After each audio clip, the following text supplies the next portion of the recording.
Hello, good afternoon, everyone, and thanks for joining us. Another edition of Eventer Talk brought to you by Eventerprise. And today's a special occasion because we are joined by both co-founders of Eventerprise, Charlie Wright on my right-hand side and Good Simeka on the left. Hi. Nice to have you both at the same Eventer Talk. Thank you. Today we need to do a little bit of a post-mortem on Good's recent stint in San Francisco. You were there for a few weeks. There was a bit of an overlap, I think. Yeah. Well, Barry was. Big and I were in the sort of the pathfinding trip to Good's second trip. So we were there. Yeah. Came back and we handed the baton over to Good's, who went more recently. Well, so yes. So that's the chronology then. So you were there for 8 weeks. Yes. So we actually try to cover minimum half of the year in San Francisco with what we call a rolling system.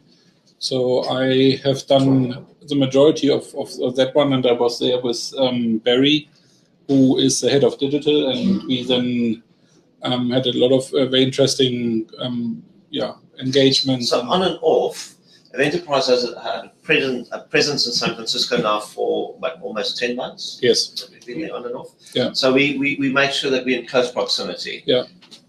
Absolutely. I think that's one of the big de facto requirements of a startup or a business in our position that's looking to run their fundraise out of the States, is that we have some sort of proximity. And as Good's just quite rightly said, we want to make damn sure that we are as close to the action as possible, and we will have a rolling stock, if you like, a rotational presence over there, whether it's him or myself or yourself or Barry or any of the founding Exco team.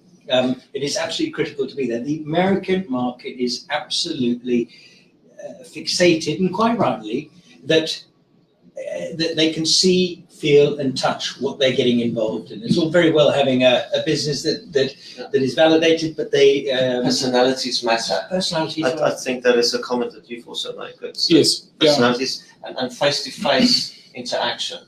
Yeah. So in any business. Yeah. I think it's particularly an ecosystem which is clicking totally different than most of the environments elsewhere, and they're dominating the startup scene globally still to date, and so there are specific things which happen there which are not happening outside. And what we coined this time in my last trip is that we come to teach and learn at the same time. So that's a very important part. So it's not only about what they are wanting to hear from us, it's also very much about what we have to give back into the valley. And this exchange relationship is a very very interesting learning curve each time. And then what we try to do is that we also take team members with that they get the kind of these inspiration as well, and that we then do massive learning in short time, and also with this whole principle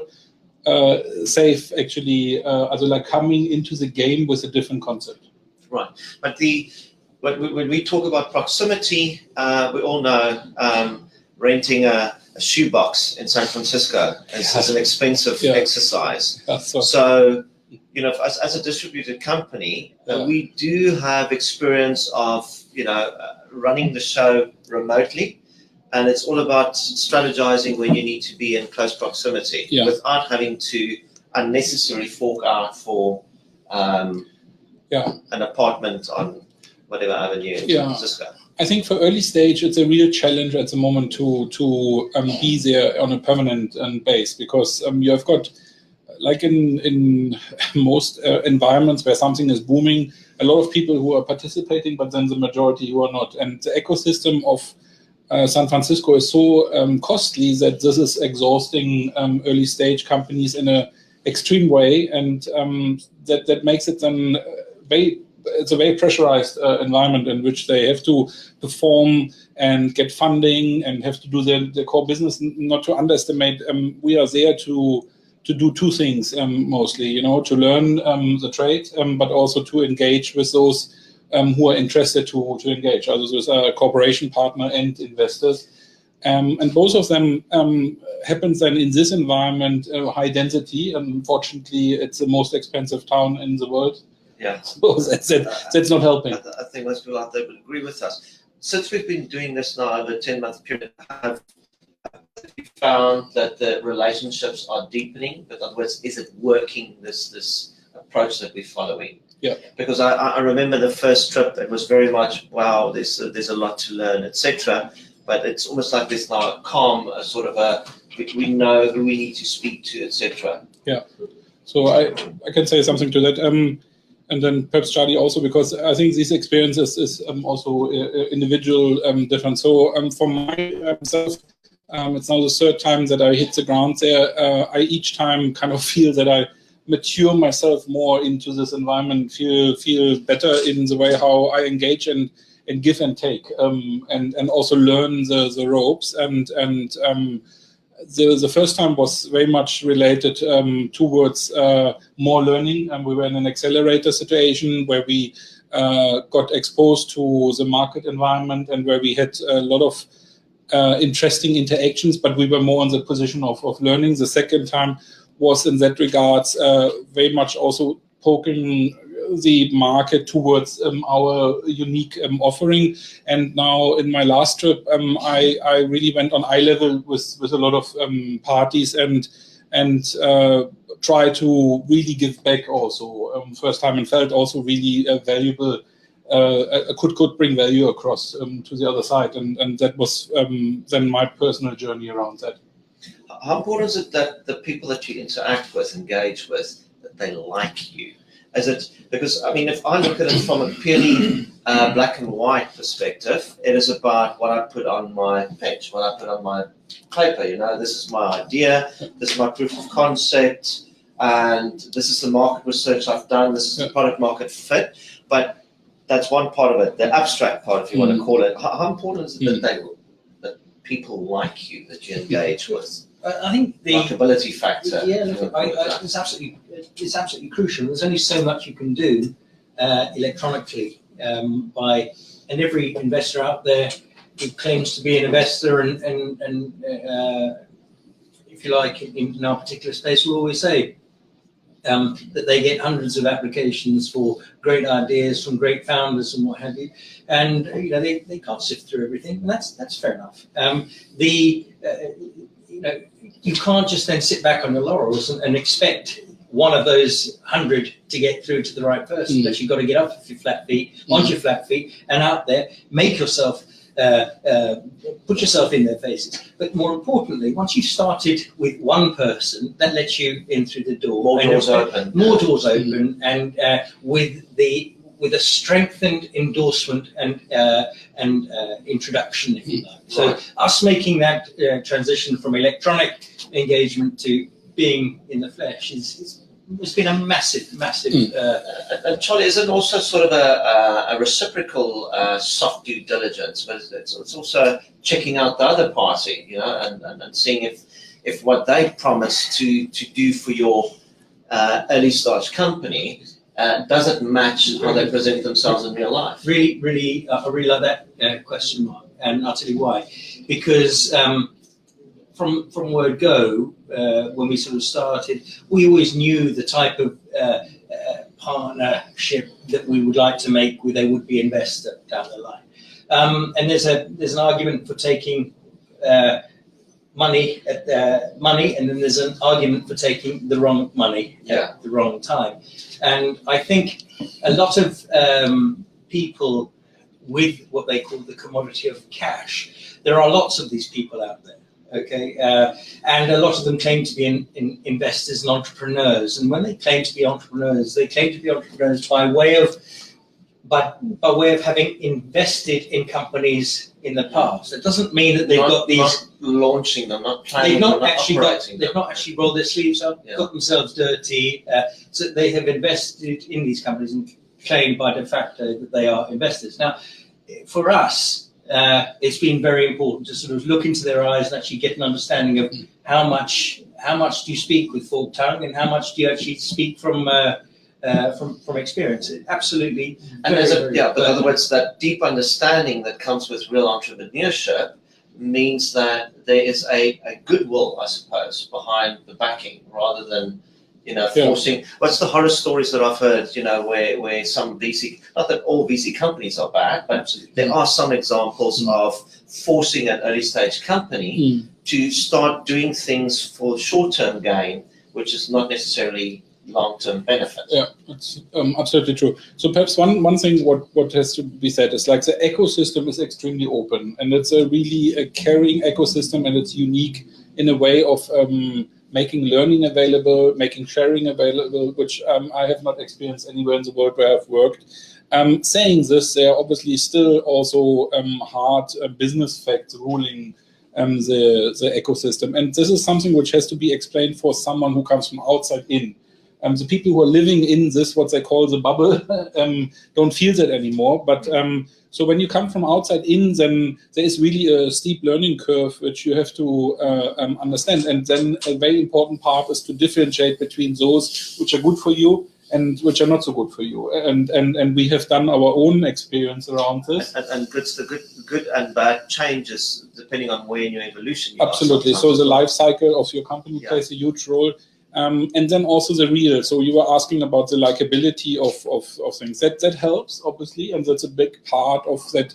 If you can network, and if you can network in the framework which I just described, that helps a lot. But it has to be built on real. So there also there's a assortment of super advanced, knowledgeable people. I always call it the Olympics of the kind of early stage in entrepreneurship movement on all sides, also on the money side, on the skill side, on the technology side, and then it comes together with like, what if we would build something which would break or make a real impact, which make a dent, and then the system is open if you have got really all these pieces in place. And like in any environment like this, a lot fail, and you have to be there to every day also attack this market, because nothing is being sent to you. Also if you are not now the over genius having something in place with everybody wants, then you have to create also your own storyline, and that is feeding then the likability. Then they see you ongoing attacking the market and you're hustling it. That's a very important part. And then if it makes sense what you say, also if they can see clarity around your position and where you would like to go, that's a huge factor. And all of that is I suppose also part of the whole speed at which things happen. Yeah.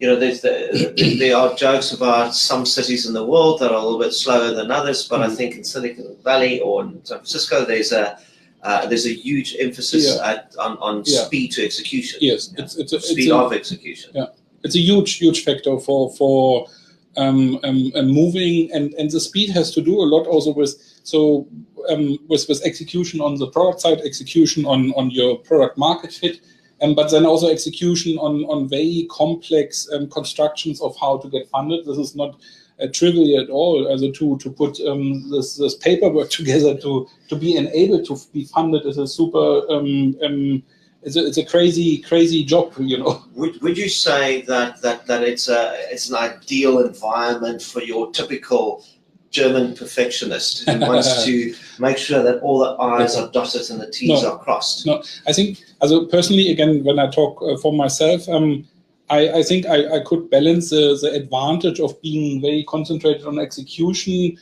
with also the advantage of being kind of very bold on target. I could bring this very nicely together. So what gets appreciated, I think, is that the attention to detail is in German a little bit more likely than typically perhaps other nations, because we kind of come from engineering background. We always want to see what happens when it's finished. And that is a good thing, but if you overdo that part, it's a huge problem as well. And that is something which then is also not getting touched. So the balance between the two, like a permanent yin and yang, which you have to fight inside yourself also. I've found that the whole concept of the MVP, the minimal viable product, is for people like myself who came from a traditional business background, was one of the biggest learning curves to realize it doesn't have to be. And I'm sure from your previous life as well, you're going to feel bad about putting up an event unless one thing that, it's the speed to execution versus how perfect is it's the product that I'm putting out there. But one more word, how we also balance this out in our own organization is that we have got a lot of young people around us. So we actually deliver our product on two levels. The one is more executive and experienced, and then we have got very clever young people from all over the world who are helping us then to balance us out and also challenge us on the kind of impulse and on the speed and digital knowledgeable side, and that together brings an extreme energy and can also be implemented. So because we are in different time zones, I had a lot of advantages because I went from an event home, and then the team elsewhere in the world were like delivering on execution towards the event, towards following up on the networking. And the next morning I got the first phone call, how is that possible? Are you not sleeping?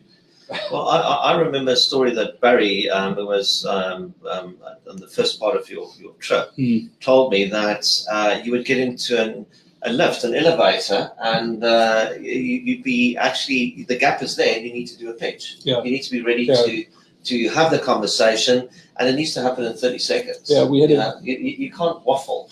We had one funny situation where we got introduced. Also introduction plays a huge role. So we have got the benefit that we have got with Peter Henry from a company called Act 5, someone who is representing Eventerprise and is also himself an early stage investor into our companies. That means he is very reputable in the network. That he connected us to also an angel investor, and we had literally 2 minutes walking with him together to his car, and from there obviously we created then a story. We had a follow-up meeting which was then longer, but it was very funny also. Also it was a very that was an interesting, because they have a little time, just walk with me and then give me what you got, and then he said, okay, I'll meet you for a follow-up. The good part is I think it forces you to distill your business idea to its core. Yeah. You get definitely challenged on all levels, yeah. And you quickly can determine, when you're speaking to somebody that you want to take this to the next level with, and you can quickly dismiss those that are. You mean, do they get what you're talking about? It's more than just about getting what you're talking about. It's more to do with what are they representing in this particular instance. So you've got investors, you've got venture, and investors are sort of split up between your VCs, your angels, your high net worth individuals, and what have you. And it's probably a subject for another day, but it was a big learning curve. Just talking about investors, something that I've also learned is the fact that investors tend to hunt in packs in Silicon Valley. Yeah. They don't. You get your lone wolf here and there. But most of them are part of groupings. So this was where I was going with, probably a conversation for another day. But maybe you want to sort of elaborate on. So it's like in any social ecosystem which is functioning in a similar way. So things which are trending are getting more attention and getting them just suddenly. More phone calls as a business case, and to come to this point, it requires a lot of activities on various fronts, and frontiers. I found that this is a part which obviously is being said differently. It's like the fact is that people make business decisions and also investment decisions, not purely from factual side. And obviously, when you ask them, they will say that is not true, but it is still true. But there is a recipe also which they try to follow, and each group has got different blueprints which they are like to see in you, in your environment. And then they want to get challenged, but also not too much. And so they also follow quite a little bit the mainstream, and that you have to take advantage of. I think, you can create like this also, as I see this in a positive way, you create your own story like this, and then it makes sense also. But I think in that respect, you're talking directly about angel groups in that respect. From an investor, when you ask the question, do they hunt in packs? yes, there are packs of investors, and they are called angel groups for all intents and purposes. And it makes sense from an investor perspective because you're minimizing your risk by utilizing the expertise of the group. Absolutely right. So one investor is maybe more technically inclined, another one knows more about a specific industry, etc. From an angel investor perspective, and depending on the size of the raises that those groups make, I think it makes sense. Okay, from a founder, from an entrepreneur's perspective, I think I was going. The whole process of going through an angel group has got to be said is at times fairly long-winded. It is fairly intricate. There's a lot of due diligence that could be cut out, I think, throughout the process. If one person was to sort of say, listen, I represent a particular aspect of this due diligence and I give it the all clear, I just think that they can be fairly drawn out. And as a result, you often, it's a lot of hot air sometimes, and you're not necessarily... And everybody not agreeing with each other. There's a lot of people who want to have their say, which short circuits the process again, in which case... not everybody's writing checks also. So I think, one important part is also like who's really investing. So what you have done 12 months ago doesn't make you hot in the last months. So when they are writing checks, then they're in the game a lot, just waiting for an opportunity, but actually not active. And that is not easy for us as founders to see as a differentiator, because they all have got big names, they all have done huge things, but we know how that is when you have been a former CEO. That doesn't help you a lot for the current situation which you are helping. So it's just a prerequisite that you can assess the situation. But that is I found that very challenging to differentiate the one group from the other. I think, like Charlie said, that's almost a whole conversation by itself. And it's got its pros and its cons. I can understand from a founder perspective, if you're involved in a protracted due diligence process with one angel group, you are actually, in effect, closing doors elsewhere. You've only got so much resources and time that you can spend with one particular group. Maybe it's the filter process that just needs to be done a bit better. I mean, if there were any angel groups or representatives of angel groups out there listening to this, I'd say, listen, to help shorten that process would be to have a holding account into which any number of investors could put money immediately, and for which due diligence on any idea has already been passed because you're prepared to spend your money. And that being the case, founders could go in and present their pitch with an already knowing that there is funds available to invest. That would make life a lot more appealing for a founder, if you like.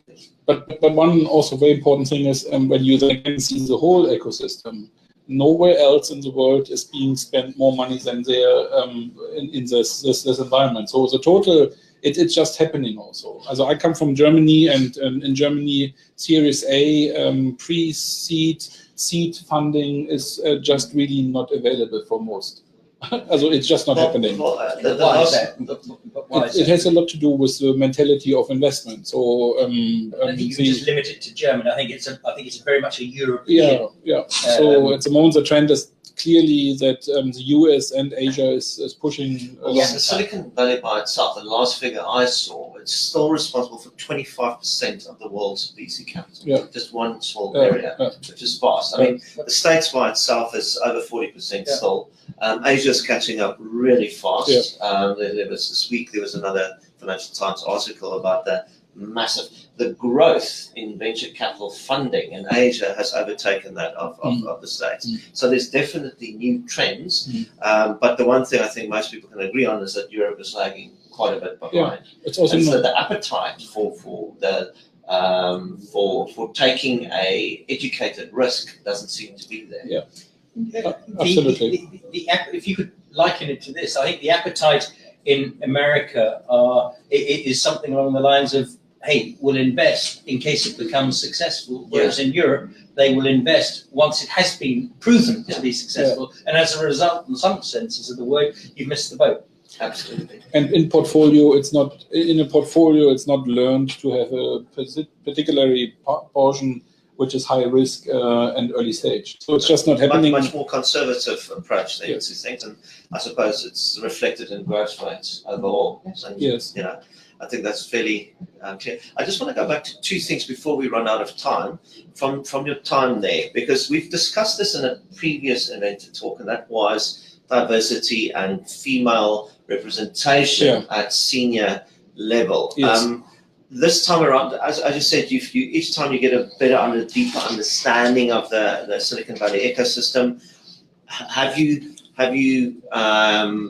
Do you have new observations that you would like to share? Yeah, so I just had the time to look a little bit deeper into this, and it's really kind of an issue. So it is you can see this at the moment with big investor houses announcing weekly partner which are female, and so there is a huge pressure in the market acknowledging that there is an imbalance in those who are making decisions about investments and those who should do that. That is not as like I said, 90%. Why is it such a slow process? Because it is still very much male dominated. Yes, I think it's just a power game. Also it's like, it has to do with real who has got the kind of power, and I think it's a really deep rooted issue which we have got worldwide in decision making, executive boards which are female and diverse. But again, I see really a lot of talk, and I see some action also into the right direction just recently also. So they all look now for these executives which they have not breeded and which have not been groomed, and now suddenly everybody is on the hunt, and that's a good thing, I believe. Also we are in that regards very good positioned already, and we have seen this on all levels quite since years, and we are very focused on that topic also. Of course, it's a good thing.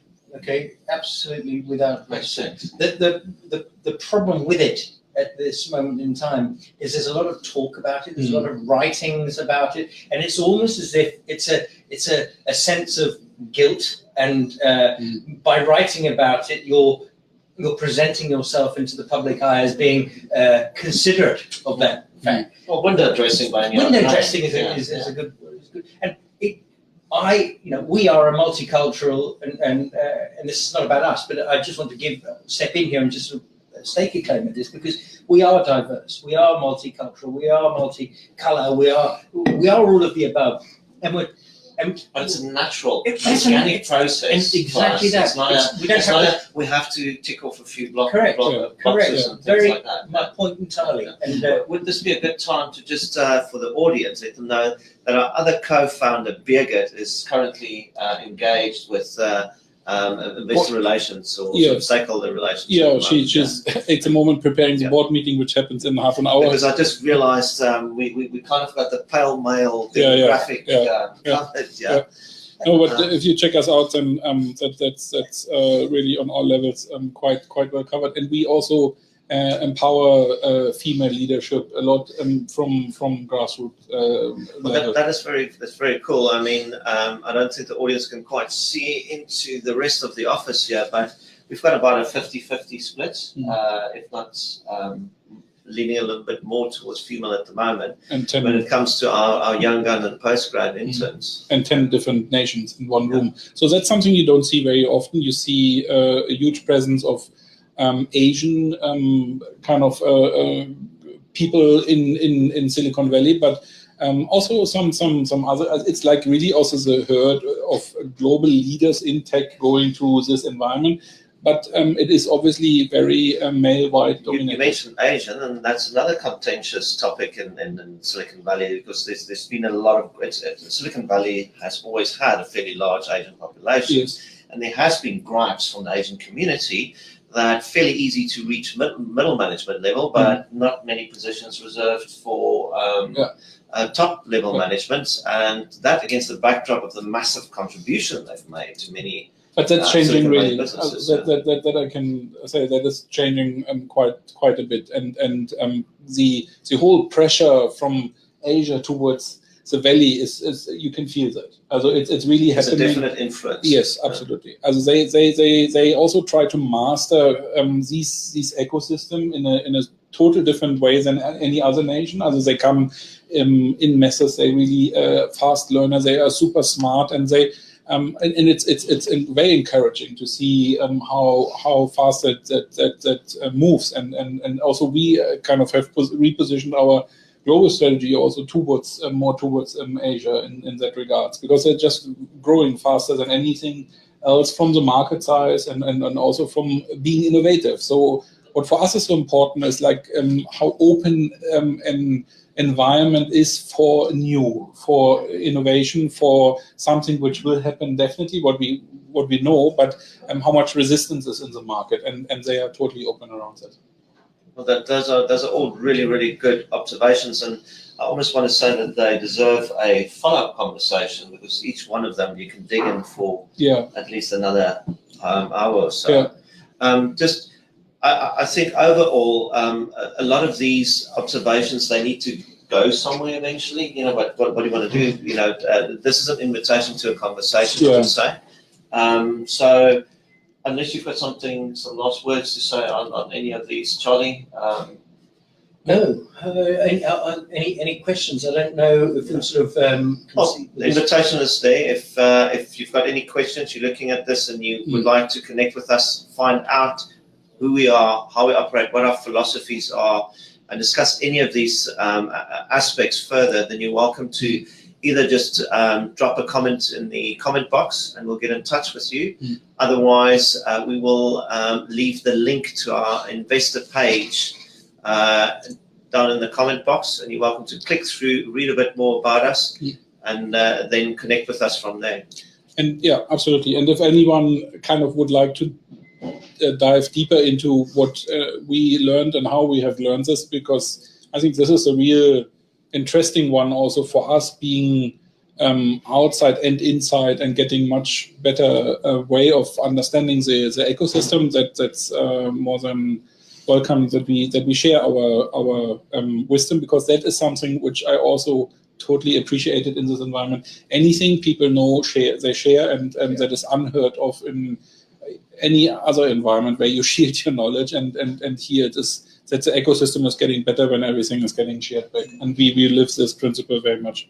I think the other thing to do is I wouldn't mind just sort of saying this, and that is that we know the limitations of what we as founders are able to do, and you know, from afar, if you like, or being outside of San Francisco, expecting to arrive on a doorstep and being able to sort of tap up would-be investors with a great idea is just not going to happen. Okay, you've really either got to get your foot in through the door and let it happen organically through that, whilst keep pushing, of course. But and then at the same time, and Guts heard on it a minute ago, when you eventually do get to the point, which not everyone does, where you are given the buy-in by somebody and are presented with a term sheet, okay, which is basically something that says, this idea, this plan of yours has validity, and I'd like to sort of take it on. Now, when you get to that point, okay, you then need someone to fight your corner and represent the founders, the idea, and the platform to the people with the money. And unless you've got somebody trusted and with experience and with a reputation to sort of step into that slot and represent you, it's a murky and fairly lonely, tough battle. It's a tough battle. Yeah. We fortunately Act 5 and Act 5. I mean, obviously, Act 5 and Peter have done their due diligence on us, and we're proud and delighted to say that we've come through that very well. And Peter gets what it is the platform's all about. He gets what the founders are about, and the team, and how it gels and what have you. So we've got a great stepping stone in that. And I think it's been a massive. It was a journey to this point, Yeah, and that journey involved the proximity that we've built Yes. in San Francisco. But also, you've got to go through these particular steps to get there. and you have to have for that infrastructure on your own. So we have got the privilege that we are here also very well covered, and that we have got with Birgit, for instance, and also the network around us, advisory, which is very advanced and which can hold the fort towards all the others, which is a very unique situation. That's why we're a bit older. We've done a few rodeos. Thank you, gentlemen. That was a good one. Thank you for watching, and we hope to see you next week, same place, same time. Thank you very much. Bye bye.